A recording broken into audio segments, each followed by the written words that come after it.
Today we travel back to January 2, 1905, when one of the most dramatic chapters of the Russo-Japanese War ended, the defense of Port Arthur.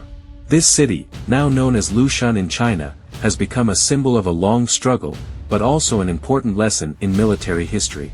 Port Arthur was a strategic fortress of great importance in controlling southern Manchuria. The Russian Empire turned the city into a powerful military base, but in 1904, Japan launched an offensive to increase its influence in the region. After months of siege, bombardment and continuous attacks, the situation in the city became critical. More than 50,000 Russian soldiers and civilians were trapped with no hope of rescue. Resources were running out, morale was falling, and the number of wounded and sick was increasing daily. On January 2, 1905, Russian General Stessel decided to surrender. The dramatic end of the story took place in the Bay of Port Arthur. To prevent the Japanese from capturing the battleship Sevastopol, Russian sailors sunk it with their own hands. It was the last act of desperation. The events at Port Arthur were a turning point in the war. After the surrender, the Japanese strengthened their positions, which influenced the subsequent negotiations and the peace treaty at Portsmouth. Today we are going to tell you about the moment that marked the beginning of a new era in military affairs. On January 2, 1944, helicopters participated in combat for the first time. This event is associated with the name of the legendary designer Igor Sikorsky, whose innovations opened up new possibilities for aviation. World War II was a time of incredible technological breakthroughs. Helicopters, which had recently seemed like a fantasy, began to prove their effectiveness in the real world. In January 1944, 3 Sikorsky R-4 helicopters designed by Igor Sikorsky were used for the first time to escort a British convoy in the Atlantic Ocean. Their mission was to detect German submarines and patrol sea lanes. The operation demonstrated how valuable helicopters could be in modern warfare. They helped move cargo quickly, evacuate the wounded, and monitor enemy movements. Although these first machines were far from perfect, their success spurred further development. Within a few years, helicopters would become a key tool in military and civil aviation. Dear friends, if you are interested in our videos, please support our channel by liking, subscribing and commenting below the video. Today we also travel back to January 2, 1839, when mankind first saw the moon not only with its own eyes, but also in a photograph. This revolutionary event is associated with the name of Louis Daguerre, the inventor to whom we owe the first successful method of photographing the moon. It was he who created the first image of the Earth's satellite, taking a step into the future ere the world could be captured for centuries to come. In the early 19th century, science and technology were developing rapidly. The idea of photography was already in the air, but it was Daguerre who made it a reality. His process, known as daguerreotyping, produced clear images that forever changed the way we thought about preserving moments. His greatest dream was to look beyond the horizon and capture something truly magnificent. Imagine, night, the starry sky over Paris, and Louis Daguerre, passionate about his idea, sets up the device and points it at the moon. It was an incredibly difficult task at the time. He experimented with shutter speed, materials, and optics to get a clear image. Finally, the moon appeared on the plate, immortalized forever. The event marked the beginning of a new era. For the first time, people were able to see the celestial body in previously unattainable detail. Photographing the moon was not only a scientific achievement, but also a symbol that mankind was ready to challenge the unknown. Today we will travel to 17th century France to learn about one of the most influential institutions in cultural history, the Académie Française. On January 2, 1635, King Louis XIII issued a patent that legally established the creation of this body. However, as is often the case in history, the official decision was made by a man of great ambition and strategic thinking, Cardinal Richelieu. At the time, France was in a difficult situation. Wars, political intrigue, and cultural diversity threatened the unity of the country. Known for his foresight, Cardinal Richelieu decided that in order to strengthen the monarchy and national identity, it was necessary to pay attention to language. After all, it was the key to the unity of society. His idea was to create an institution that would set standards for the French language, preserve its purity, and promote the development of literature. Founded in late January 1635, the French Academy began with a small group of writers and scholars. They met to discuss literary issues and formulate rules for the language. But over time, the Academy became a symbol not only of cultural policy but also of the country's prestige. Its mission was to create an official dictionary of the French language. The Académie Française has survived centuries of revolutions, changes of government, and transformations. It has become one of the most influential institutions in the world, setting literary and linguistic standards for generations. Today we travel back to January 1777, to one of the key battles of the American Revolutionary War, the Battle of Princeton. On this winter's day, General George Washington's army won a brilliant victory over the British forces. This battle not only boosted American morale, but also convinced many of the reality of their struggle for freedom. Events unfolded after Washington's surprise attack on the British forces at Trenton on December 26, 1776. The success of this operation spurred him to new actions. On the morning of January 3, Washington's army approached Princeton, a small town in New Jersey where units of the British garrison under General Charles Cornwallis were stationed. Despite the cold, fatigue, and numerical superiority of the British, the American army demonstrated impressive cohesion and strategic flexibility. Washington personally led the attack, inspiring his soldiers to decisive action. The key moment of the battle came when the Americans were able to mount a flanking attack, breaking the British order of battle. The victory at Princeton was significant. It forced the British to retreat to New York City, and the American army strengthened its positions in New Jersey. After this victory, George Washington gained even more confidence from his countrymen. The Battle of Princeton became a symbol of hope for freedom and independence. It showed that even in difficult circumstances, dedication and faith in one's cause can work wonders. We will tell you one of the most tragic stories in the life of Joan of Arc, a heroic girl who became a symbol of the French struggle for freedom. In May 1430, Joan led French troops in an attempt to free the city of Compiègne from the English siege. During the battle, she was betrayed and handed over to the Burgundians, who collaborated with the English. She remained in captivity for more than 6 months until her fate was decided by money. On January 3, 1431, Joan was sold by the Duke of Burgundy to Bishop Pierre Cauchon, who was acting on behalf of the English king. Only 10,000 francs were paid for her freedom, a small price to pay for one of the greatest figures of the Middle Ages. Why Cauchon? It was not only a political move, but also a religious one. England wanted to accuse Joan of heresy in order to destroy her reputation. Cauchon, the Bishop of Beauvais, promised to hold a church trial that would result in a guilty verdict. For the British, this was the perfect combination of capturing a military leader and humiliating her name through ecclesiastical condemnation. This event foreshadowed Joan's tragic end. But as history has shown, her death did not break the French people. On the contrary, it became an inspiration for the struggle, and Joan herself was later canonized as a saint. Now we will tell you about one of the most interesting attempts to realize utopian ideals in real life. On January 3, 1825, Scottish entrepreneur and philosopher Robert Owen bought 30,000 acres of land in Indiana, USA, to establish a colony called New Harmony. His dream was to build a society based on equality, shared labor, and the absence of social barriers. But was he able to realize this ideal? Robert Owen was not only an entrepreneur but also a reformer. As manager of a spinning mill in New Lanark, he implemented progressive social initiatives, he reduced working hours, improved working conditions, and opened schools for workers' children.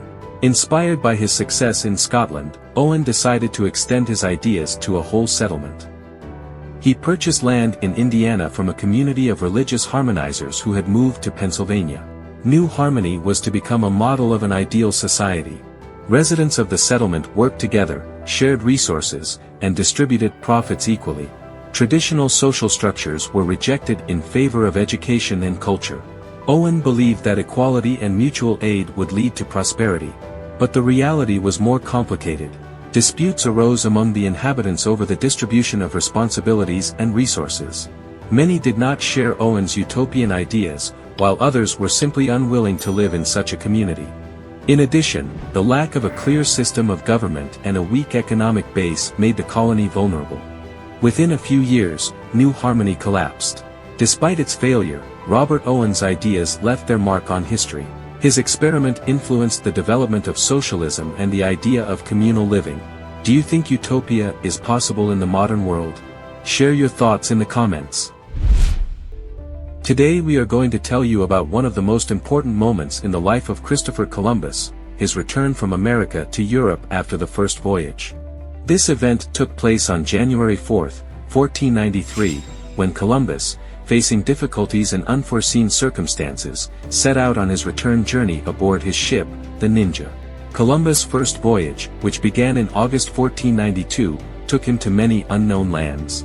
After reaching the shores of what is now known as the Americas, he had to overcome not only physical, but also political difficulties. The first part of his journey was filled with exploring new lands that he thought were part of Asia. But in January 1493, after many misunderstandings and difficult situations in the Caribbean islands, Columbus was forced to return home. And so, on January 4th, only one of the 3 ships at his disposal, the Nina, remained on this return voyage. This ship, although the smallest of them all, became a symbol of courage and perseverance. There were several dozen people on board, tired but determined to complete the journey. The voyage from the Americas to Europe, despite its many difficulties, also marked the first known sea route across the Atlantic, laying the groundwork for other great discoveries. Columbus' return to Europe was a pivotal moment in world history.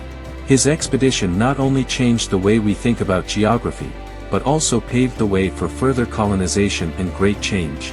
Although Columbus mistakenly believed he had arrived in India, his discovery changed the way the world was viewed forever. January 4, 2004 was a historic moment for Georgia when Mikhail Saakashvili was elected president of the country after the events that became known as the Rose Revolution. That day was the culmination of a peaceful popular revolution that changed Georgia's political landscape and opened a new chapter in its history. In the early 2000s, Georgia was in a state of crisis. Government corruption, economic decline, and growing citizen discontent led to political instability. The 2003 elections, won by then-President Eduard Shevardnadze, were widely perceived as fraudulent. This led to massive protests in the country, which became known as the Rose Revolution. People took to the streets demanding change and openly expressing their dissatisfaction with the government. Mikhail Saakashvili, one of the leaders of the opposition, became a symbol of this revolution. His charisma, determination, and desire to change the country resonated with many Georgians. Demonstrators carried roses as a sign of peace and protest, which became a symbol of the bloodless overthrow of the old regime. Under public pressure, Shevardnadze was forced to resign, and this event paved the way for Saakashvili to be elected president. After becoming president, Saakashvili launched a series of reforms aimed at fighting corruption, improving the economy, and developing democracy. He embarked on the path of Georgia's Euro-Atlantic integration, seeking to secure its accession to NATO and the European Union. In fact, this event became an important signal for other post-Soviet countries, demonstrating the possibility of a peaceful and bloodless transition of power through the will of the people.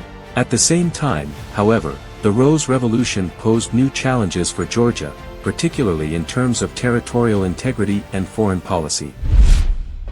January 4, 1936 became a landmark date in the history of the music industry when the American magazine Billboard first published a list of the most popular records among shoppers. This list later became the official All-American Hit Parade, and the idea itself gained incredible popularity.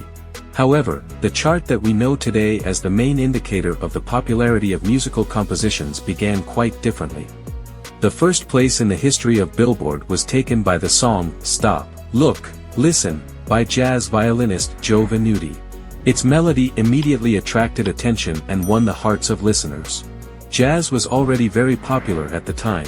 The list of records published by Billboard immediately became an important reference point for music producers and listeners.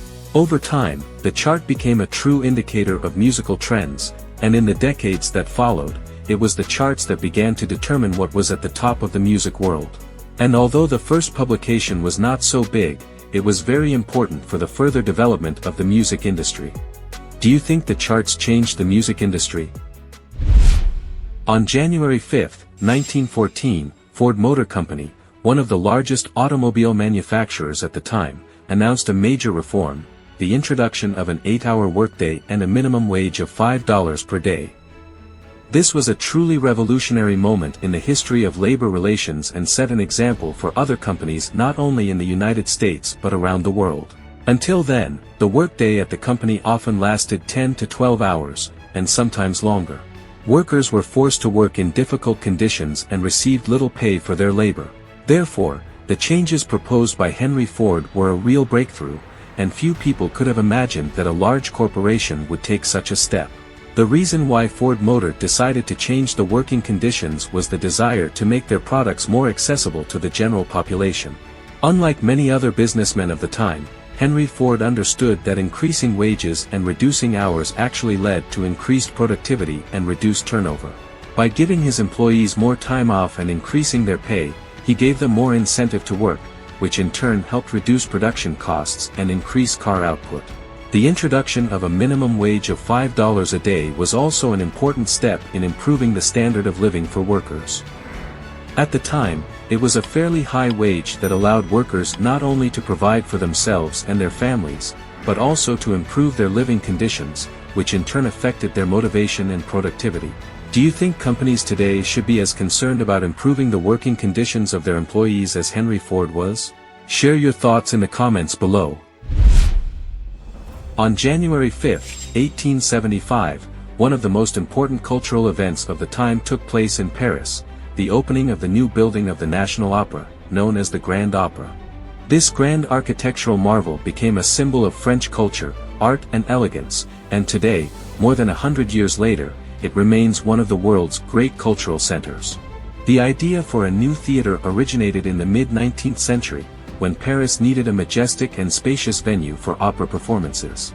The French capital already had a rich cultural tradition, and the new theater would be a worthy addition to that heritage. The building was designed by architect Charles Garnier, whose name had long been synonymous with elegance and luxury. The theater building was a true architectural masterpiece. Its facade was decorated in the Neo-Renaissance style, and its interiors were strikingly luxurious. However, the real highlight of the Grand Opera House was its large auditorium, which could accommodate up to 2,000 spectators, and the famous marble staircase, which impressed all visitors to the theater. The opening of the theater was a real celebration for Paris, and on that day, the grand premiere of Jacques Offenbach's opera The Magic Flute took place there. The Paris Opera has become a symbol not only of France's artistic development, but also of world culture. Music, theater, dance and architecture have all become part of the French identity. Friends, if you like our video, then support us with a subscription to the channel.